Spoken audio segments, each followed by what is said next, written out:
Have you ever wondered whether the problems in the world today would exist if we had deeper connection to ourselves, others, and the environment and acted from that place? Welcome to the Conscious Action Podcast with your hosts Brian Berneman and Kayla Greenville, who believe that connection is the key to taking conscious action as individuals and creating a better world. We are here to raise awareness and inspire meaningful action by sharing stories, knowledge, and conversations with thought leaders and change makers. From sustainability to well-being and everything related to conscious living, our mission is to empower you to be the change that you want to see in the world.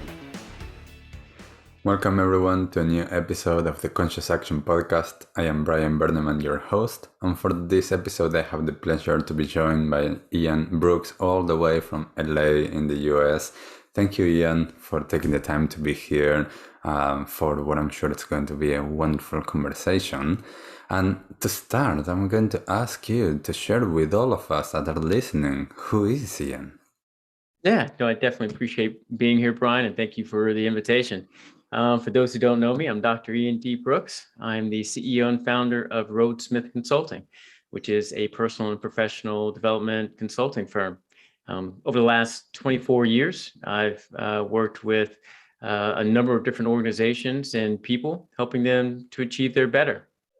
As a result of that experience, I actually wrote the award-winning self-help book, Intention, Building Your Capabilities to Transform Your Story, with the sole guide of helping my clients from a coaching one-on-one perspective close their gaps on who they are, what they want to achieve, and building a solid plan on how to get there. My corporate clients have included those from Nike, Sony, Warner Brothers, Shondaland, amongst others, as well as individuals, really help them master their intentions. My book does that in a way that affords people to go through their own self-pace of asking hard questions, authentic questions, and of which whose answers are really intended to expand people beyond their current box. It's what I do, it's what I enjoy, and I'm happy to be here to share some of my perspective around what it really means to have conscious action. Beautiful.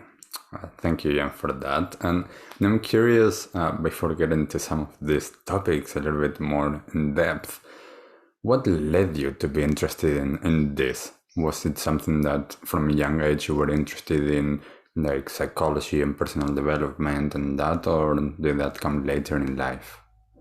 Yeah, no, a great question. Actually, I started my interest in psychology, to your very statement, at the age of 13. When I was 13 years old, I had this fear of judgment, of the perspective of having all eyes on me, to the extent that I didn't want to do all that well in school, because when you get A's all the time, well, guess what? You're expected to get A's all the time. And if you don't do that, then, well, that becomes one level of awareness that in attention I really did not want. Secondly, I didn't want to be too far down on that totem pole visibility, because that means I'm not doing what I'm supposed to be doing, which in and of itself provides a different level of awareness and attention, of which I did not want.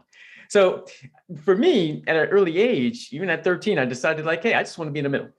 I just want to be average. I don't want to be seen, right? I just want to break even. What's the minimum expectation? And that's what I'm going to hit. And I'm not trying to do anything above that. And with that level of thinking, it really fostered an opportunity for me, even as a 13-year-old, just to sit in the background and just observe what people did. And it got me curious around why people did what they did. Like, what caused someone to think that way or react that way, offering that judgment, that fear, and heck, even myself in that realm. And so based on that experience as a 13-year-old child, thinking as a child, and coming up with that question of why do people do what they do, I just kind of tripped into psychology in high school, of taking a course in psychology. I was like, wow, this is really it. This is an institution and an area of which I'm really fascinated in, around human behavior and why people are doing what they're doing and some of the implications to that. Now, based on that thought and that class, it projected me on a journey of an education and experience around psychology. First and most notably, getting my master's in clinical psychology, having worked in a 24-hour lockdown ward with adults. So imagine just people coming straight off the street who have chemical imbalances, being brought in by the sheriff, and now needing to be controlled it a little bit Mhm. and brought back to that balance of normalcy. And so I actually ran group and individual therapy as a result of that.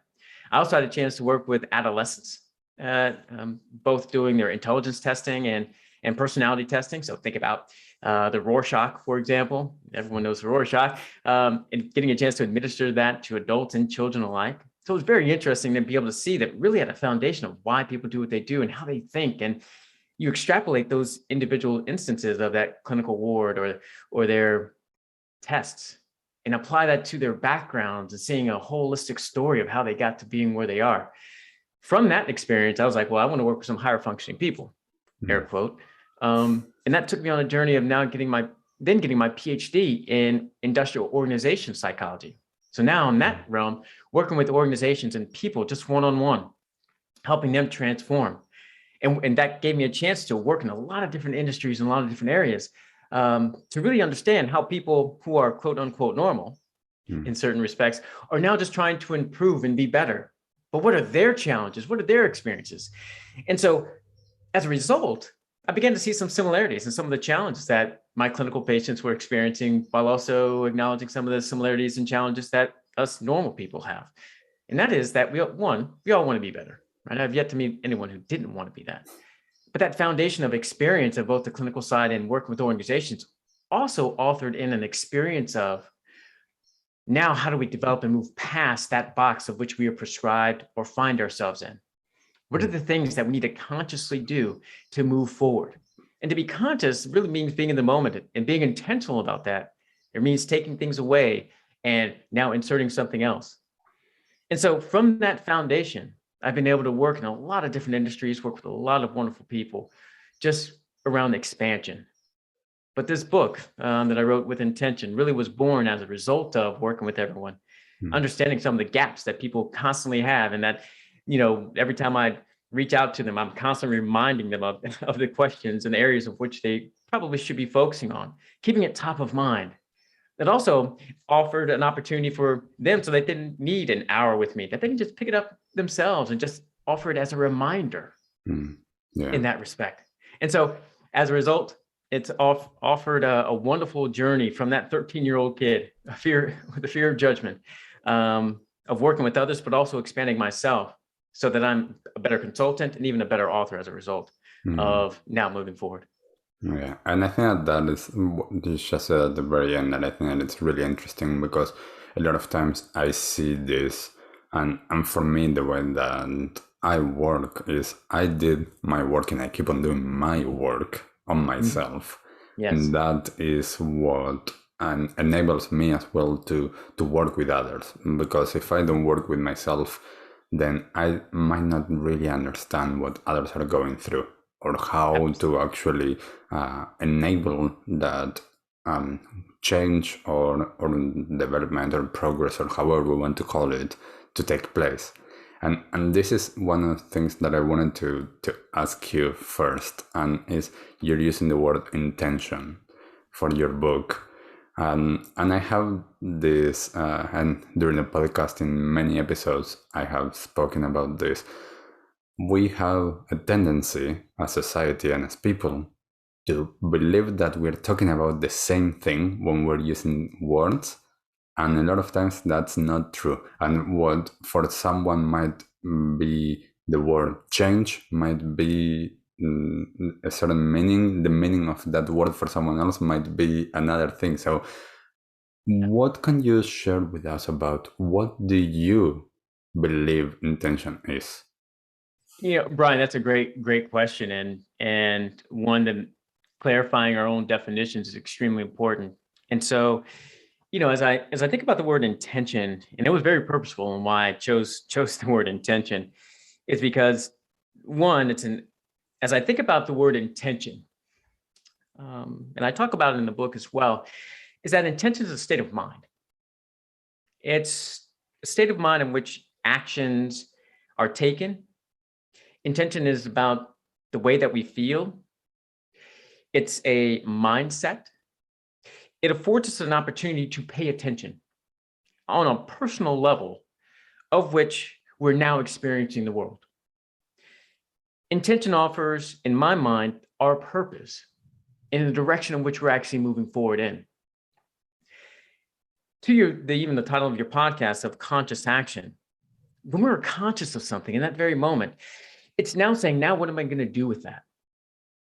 An intention means that we're actually going to put forth our purpose to that consciousness, be it on what we think, feel, and do, so that we can move forward.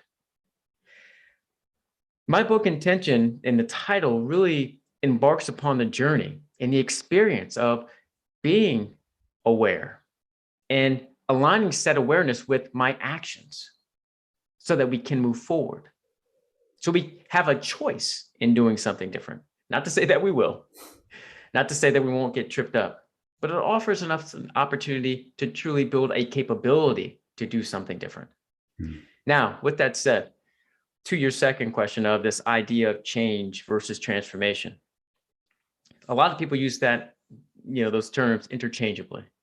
For me, and I actually talk about this in the book as well, when I look at the word change, I think about the word in the context of singularity, of milestones, that I just want to achieve a certain weight.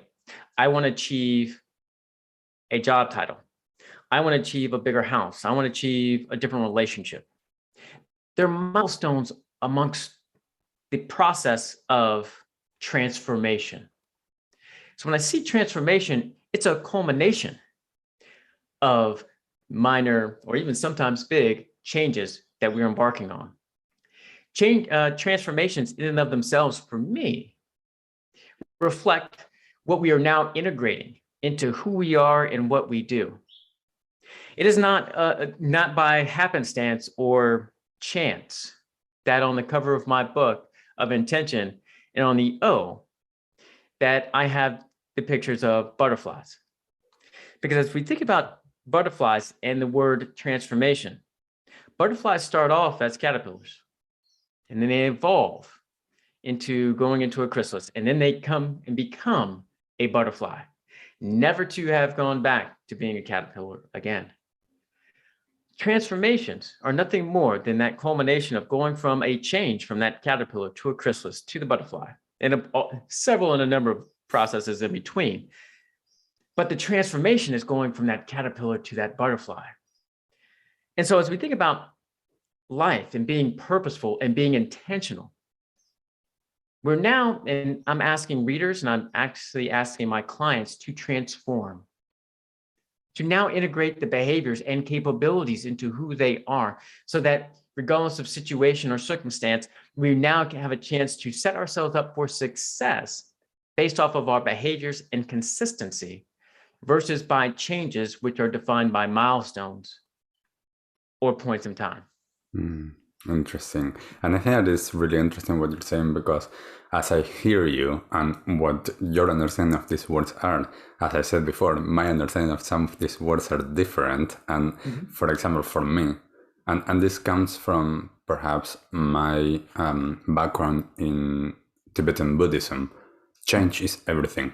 There's nothing that is not changing from like every aspect that you want to see life. The only constant is that there is change. Everything is changing all of the time, whether we notice it or not. And for me, that is like, a slightly different perspective than what your understanding is. Yet at the same time, from a personal development perspective, and how I use this with my clients, the biggest changes that need to happen are about the being present and awareness, because that transformation, or what's going to happen, it's either going to happen with awareness or not. So basically, you can be choosing what's going to happen, or you can be just going with the wheel and things are going to happen. And if I am not consciously choosing, that means that my previous older behaviors that most likely are not serving me anymore are going to inform the decisions that I make moving forward. And this Absolutely. is the power, I think, that of what I understand that you mean by intention. Hmm. This being able to be present, being able to be aware, and to choose, and Yeah. to choose with this purpose, with this intention, to know, okay, this is how, or this is why, or this is where I want to move, and then becoming aware enough to actually see that through. Absolutely. And yeah, I absolutely agree with you. One on the interpretation of what I mentioned, but also the Buddhist and Buddhism side of what you mentioned, that everything around us changes. I actually talk about it also in the book as well at the very beginning, and that our greatest ability is to evolve. And I say it's our greatest ability because it happens with or without our consent. Mm. It's agnostic of age, it's agnostic of where we grow up, it's agnostic of gender, sexuality. It's true across generations. It's true across different aspects of our lives, be it humans, or if we're talking about a plant, we're talking about mammals. It's true for anything. It's the one thing that happens consciously or unconsciously. And we can't control everything. And that's not the intention of what I'm trying to drive. But what I will say is that when we do have a choice, Mm. when we want to do something different, it now has to be in the context of what does that want and how do we move forward? Because as you mentioned, very accurately, we're going to change regardless. Just by sitting here, we're going to get old. We won't have a chance. There's no debating that. Whether we get old just because we're going to, and we might pass away tomorrow, God forbid that happens, or whether we pass away 100 years from now, we will get old and we have a shelf life. That is of to be certain. It's now our choice on what we do with that moment in time. Mm. And so this book was really intended for that, to saying you now have a choice. Now, with that choice and with those actions, we're combining that choice, combining that want, combining that, hey, we are going to evolve and we are going to get old and we are going to change and but there's a difference between changing and transforming who we are. Mm. Now that consciousness is saying, I want to do something different. I'm putting people into a place of expansion. And as you mentioned, even letting go of certain things. Now, that doesn't mean that I need to be intentional and put in the same effort of, say, tie my shoes. The same way I need to be intentional about, hey, I want to go out and get a new job, or I want to go out and do something different, because that's about an experience. Tying our shoe isn't necessarily that. It's true just about where you go. It just depends upon what kind of shoes you have. Here, it's about putting it to the forefront of our conscious mind and taking stock in what is it that we want?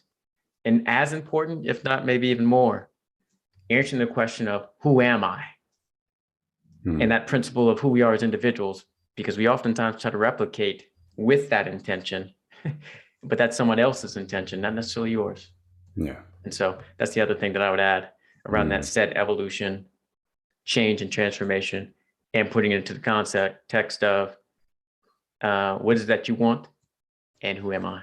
Yeah, and with that, like, one of my other businesses, it's called You Being You. Mm-hmm. And this is something that I try a lot of the times to get people to understand. Stop looking at others for milestones or for way of doing things. You can look to get inspired. That's perfectly okay. Like, inspiration is wonderful. At the end of the day, it's about going in and actually noticing what it is that comes innately from you. What are the gifts that you're bringing into the world? And most people have no idea even how to look into that. And I think it's a really important aspect for me of being able to have more connection with our bodies and embodying these intentions and this awareness, embodying how do I want to do things, how do I want to be. And this is an aspect a lot of times that through the years, talking with many people that work in the psychology space, that I find that for a lot of its amazing work, sometimes it's missing that piece, that there's a lot of power in here, and there's a lot of power here, yet this is not all of it. Our heads is not all of it. And I wonder if, since you have a background in psychology, what has been your experience with that? And have you been able to actually look beyond, or look not beyond, but look also into our embodiment? Yes, it is. You're absolutely right. It's the, what are people thinking, but also what are they feeling? And also how does that now translate to what they're doing? From my experience, one of the things that I even work with my coachees on is, one, what are you feeling in the moment? It's not just okay, as you mentioned, to what are you thinking? Cognitively, most of the things that we talk about and describe, most people will say, yes, that seems reasonable and accurate. But there's a whole level of emotion and of your heart and the anxiety and the sweat and when people talk faster, and now putting that into the situations that they find themselves that potentially derail them from being able to take steps to move forward, but yet influences how they even act. To your very statement, it's a combination of all of those aspects of which to pay attention to. So as an example, I was working, more recently with a woman who was overwhelmed. So she came to me with an emotion. Now, her overwhelmed was that she was getting ready to retire from a job that, company that she had for 25 years. She was also her own individual, she had her own psychotherapy business. She also had her own side business with her husband that she was the CEO of as well, building out all these online presence for across the country on particular cultural awareness topics that was of her interest. And, oh yeah, by the way, she wanted to feel as though she was retired and had time to do yoga and go out and enjoy time with her friends, as well as travel. So you might imagine that this woman felt overwhelmed. As you mentioned, that came from the heart. That came from, guess what? Everything around us. Now managing towards what is causing the overwhelm. But what is causing the overwhelm is also what's part of the mind, of what are the stories? What's the narrative that you keep telling yourself? In her case, she lacked trust. She didn't trust anyone else to do what she could do. She couldn't delegate. She didn't feel comfortable delegating because of trust. That created her being overwhelmed. And that was her action, right? Her actions were, because I don't trust, I got to be everywhere. I got to look over everything. I've got to create. I've got to do everything. Oh yeah, by the way, now it's that emotional side of being overwhelmed. It's a combination of which that we're really working on across the board. Yeah, and I talk about in the book too, around the principle of you, because just as in her case, and as I described in the book, we surround ourselves around what we're already successful in based on our environments. So thinking about the people, places, and things, we've created an infrastructure defined based off, in her case, being overwhelmed because she was already good at all that stuff. And now she was like, how do I now change overwhelmed? Well, let's look at who you are and all the things I just described about her, but also let's see how she surrounded herself in her environment. So she's lacked trust. Well, do you have the right people working for you then? Did you surround yourself with people who were just taking orders from you? And did you bring in the right people? Did you also, what are you willing to let go in this case? Maybe some of the things that made you successful for the last 25 years, 30 years at your previous job, and what makes you good as a therapist, being able to tell people what to do and don't have to do anything yourself. That's a little bit different dialogue. Now I need you to be able to let go of some of that, and that the skills that are applicable in one area aren't necessarily applicable in the other. Now let's manage the moment of the emotion of when you are overwhelmed, and in this case, being replaced by anxiety of, is it going to be done right? Let's manage that. Let's talk about the situations. And so finding situations throughout the week of which we begin to practice that, both the mind, the action, and what you feel throughout the week.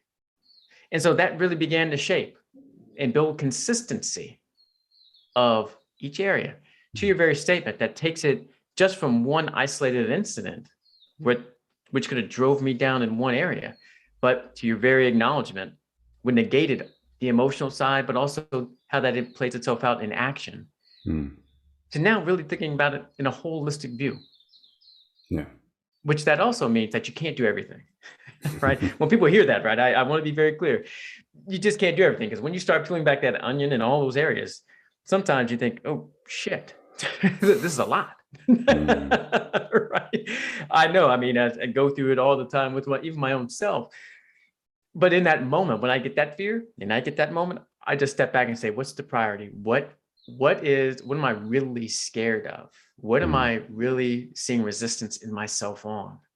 Yeah. And now let's start to navigate that and where I'm going to put my actions and beliefs. And is it because I'm resisting because I'm scared, or I'm still trying to hold on to everything else I once did and now trying to grab with something else when I really haven't let go, which is oftentimes the case.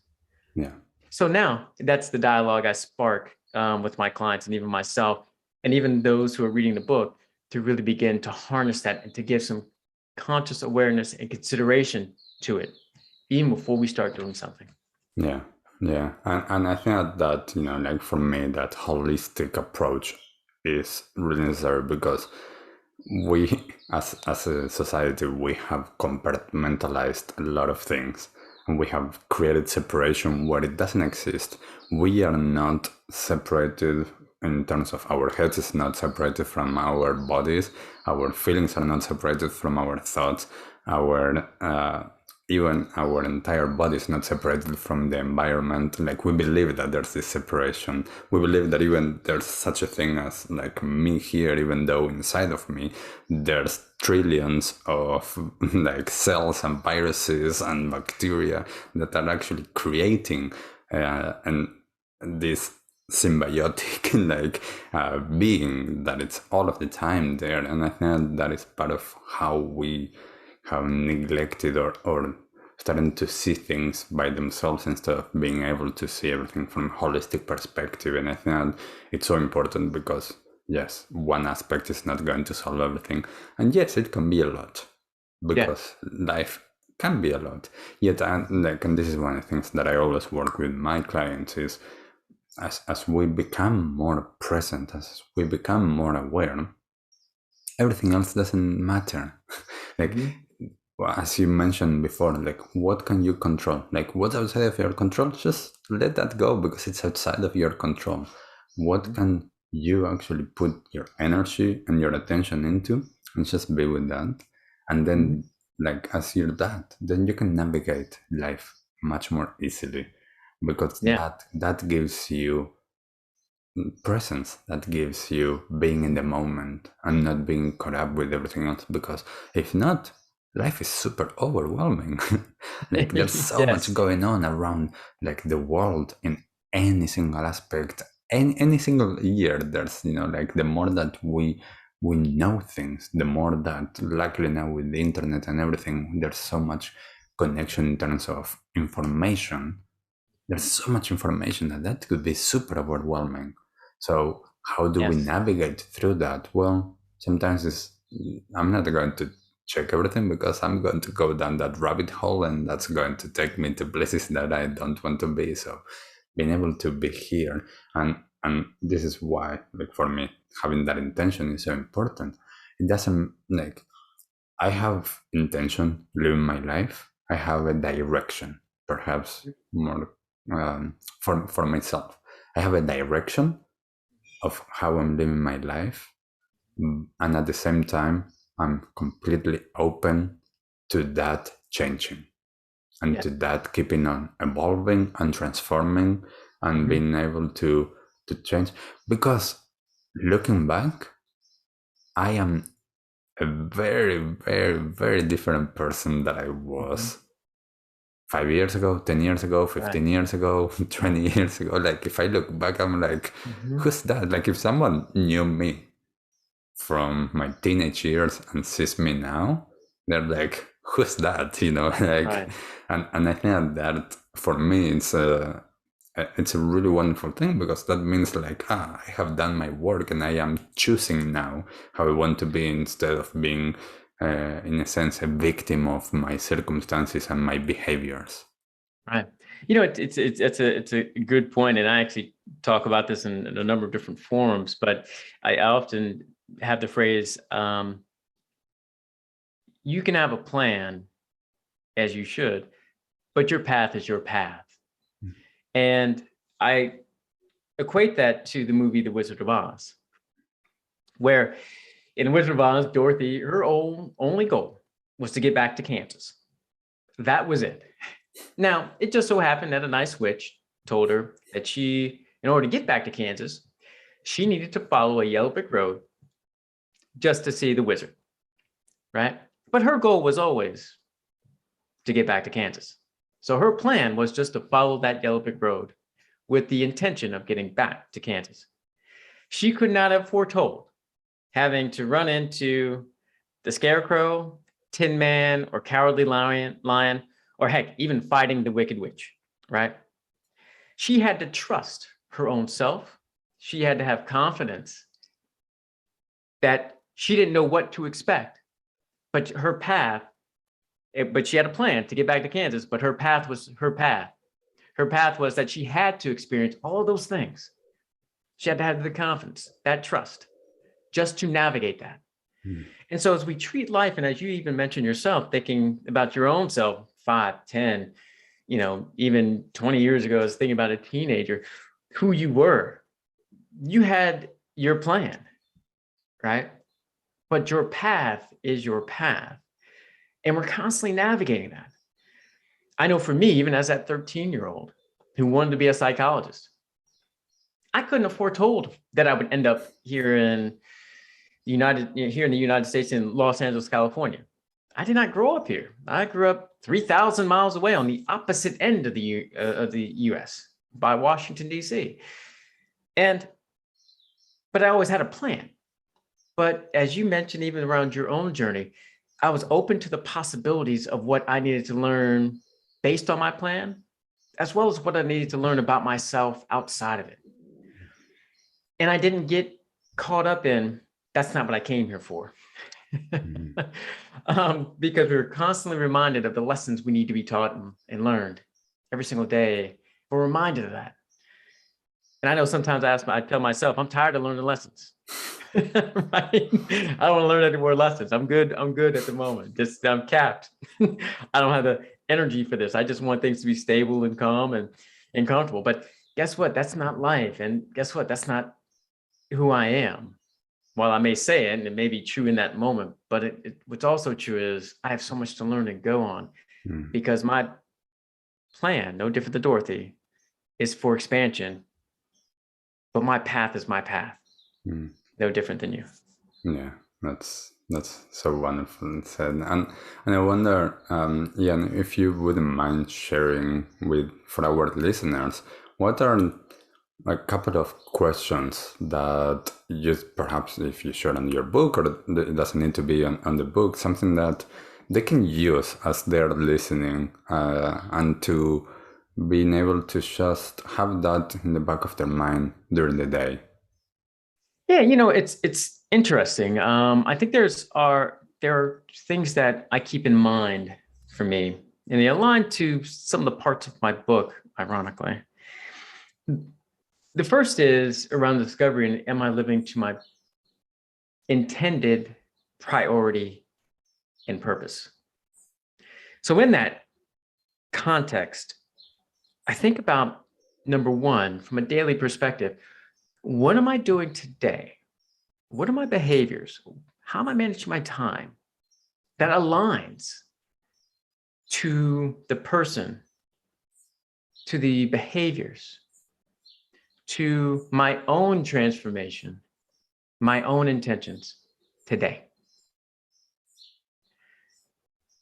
That doesn't mean you're always doing something, right? I want to be very clear about that, right? Just because you're sitting on your hammock, sipping on a Mai Tai on the beach, that could be your intention. And that's your intention for today, to balance work and life and what the world means to you, because we need that. But it does mean that we're taking stock consciously on how my behaviors align to my purpose and my priority. The second thing I often talk to and think about to myself is, if based off of what I said and did and what I want to do, how well have I managed to my choices today? How does my day, how does my time reflect my choices and will? Oftentimes, I find that we sometimes get caught in the expectations of others around other people's time and effort, when in reality, we have an opportunity ourselves just to kind of step back and take stock in, I have a choice in moving past what other people want and what they're doing. And that's my choice. So as you're thinking about your day, it's now that I know what my priority is, now that I know what want, my intention is, how am I living that today? And how does that align to my choices? Because sometimes your choice could be, well, let's take an example of someone trying to lose weight. You can either have a choice of, I want to lose 10 pounds. That's your priority. But you've made a choice that you don't want to give up eating pizza. Mm. You've made it also a choice that you don't want to work out 5 times a week. Those are choices. That's great. But now how does that align itself to your goal? And that doesn't mean your goal is any different or wrong, as much as how does it align to my choice and how am I exercising and living that choice today? And how does that impact my ability to achieve the priority of which I said I wanted? The third thing that I want to bring up is the question is, and it probably should have been stated at the front, is how am I giving myself enough time to, number one, let go of the things I no longer need? And secondly, time to reflect. We're so caught in trying to hold on to so many things in life because this is who we once were. Because even though we may not be happy with wherever I'm at right now, at least that's a known quantity. I know what's broke here. I know how to navigate. I've built my patterns and routines around this because it is broke. When I go do something else, now I have to figure out that something else and where it's broke. That's scary. That's vulnerable. Ask ourselves, and I ask myself each day, where's the place where I'm creating that vulnerability, and how am I affording myself the chance to let something go?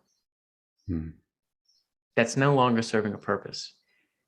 That said, and to that last point as well, when am I giving myself the chance to reflect? I don't need to constantly be doing. Because if I'm constantly doing, that means I'm probably and likely not, a lot of that is probably not aligned to my priority. It's because I have to, or because I already committed to this, or X, Y, and Z. It's not about more things I can throw on my calendar in my day. That's no longer a badge of honor. You can't scale based off your hustle. You scale based off of being intentional. And sometimes that means doing less. Yeah. Sometimes that just means pausing and reflecting so that you can take control of your day, your time, and your effort. Yeah. So those are the 3 things that I would actually ask people to think about from an ongoing perspective. Beautiful. A lot of times in workshops that I do, I say to people, you're not a human doing, you're a human being. So stop doing, because we all need that time and the space to take stock, to reflect, to be able to choose with intention and to decide and to take stock and to be like, what am I doing? Is this the way that I want to or not? And when we don't have that space, it's easy to never sing it and to continue doing the things that we don't want to be doing. Yet, as you mentioned, it's the known, and the known a lot of times, a bad known for a lot of people is better than the possibility of a better unknown. So being able to use some of these questions, and I would encourage everyone listening to use these questions, to take the time and actually reflect on it.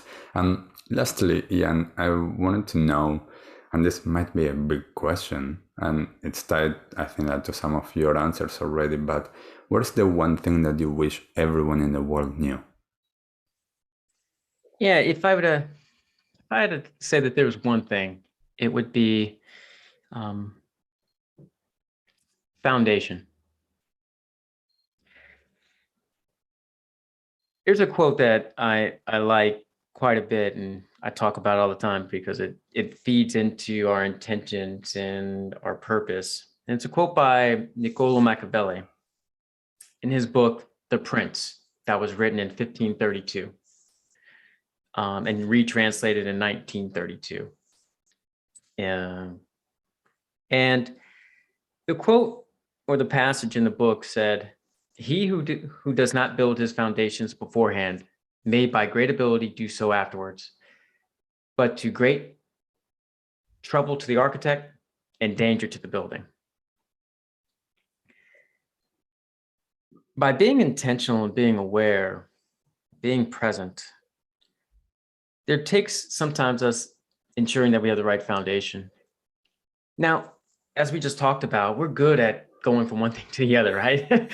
Allowing the noise to create and consume us, allowing us to get caught on social media. And guess what? It's about likes, and you need the likes every day. And if you don't have enough likes every day, then you're not doing something right. So that means you have to do something every day. We have to take people to the school, and if you're not being the first at this or that or whatever, that creates our noise, and it takes us away from, do we ask ourselves, do we have the right foundation in place? With great ability, could we do it? Sure, we got it. I have confidence in each and one of us, every single one of us, to be able to say we've got the foundation. We can do it. We just need the time to do it. You just need it's not about ability, it's about your time. So do you have the right foundation? Because when you start to look and start to uncover that foundation, it is great trouble to the architect, right? Because it's going to take you twice as long, maybe sometimes 10 times as long to do something that you really want to do, because now you're having to course correct because you didn't have the right foundation before. And sometimes, just like the game of Jenga, you start pulling those blocks out, you pull the wrong one out, your whole building can come crashing down just because you didn't have the right foundation in place to begin with. And now that in those moments, that's when we feel self-defeat. We beat ourselves up. And that's the fear we all have, is our blocks coming down. So my tip for everyone, and I wish everyone would just take the stock in the action of just pausing and underscoring, do I have the right foundation of where I want to be? And oh yeah, by the way, that's a very unique, a unique experience and foundation. Yeah. But realize, give yourself that chance for success. Beautiful. Yeah, I actually, I talk a lot, and this is a conversation that I had with my parents when they started their own more conscious journey of choosing and transforming. My mom actually at one point, she told me, you didn't have to unlearn as much as we did. And from teenage years that I was able to get a lot of these foundations, I had a much stronger foundation, as you're saying, to build upon, instead of having to undo and unlearn.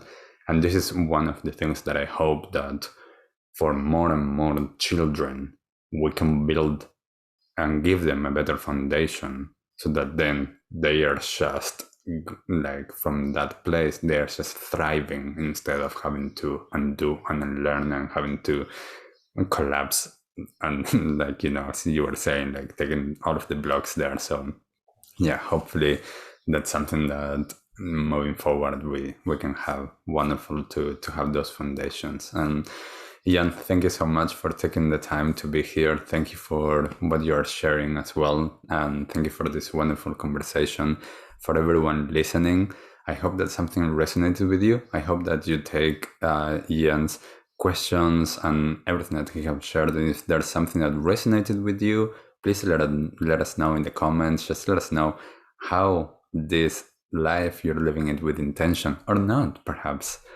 So once again, Ian, thank you so much for taking the time. No, thank you, Brian, for having me. Beautiful. And thank you, everyone. And we'll see you in the next episode. Bye. What did you like the most about this episode? Take a moment to think about what change you can make in your life today. Share your conscious action on social media using #ConsciousAction and tagging @ConsciousActionNZ so we can celebrate your impact on the world and create a ripple effect.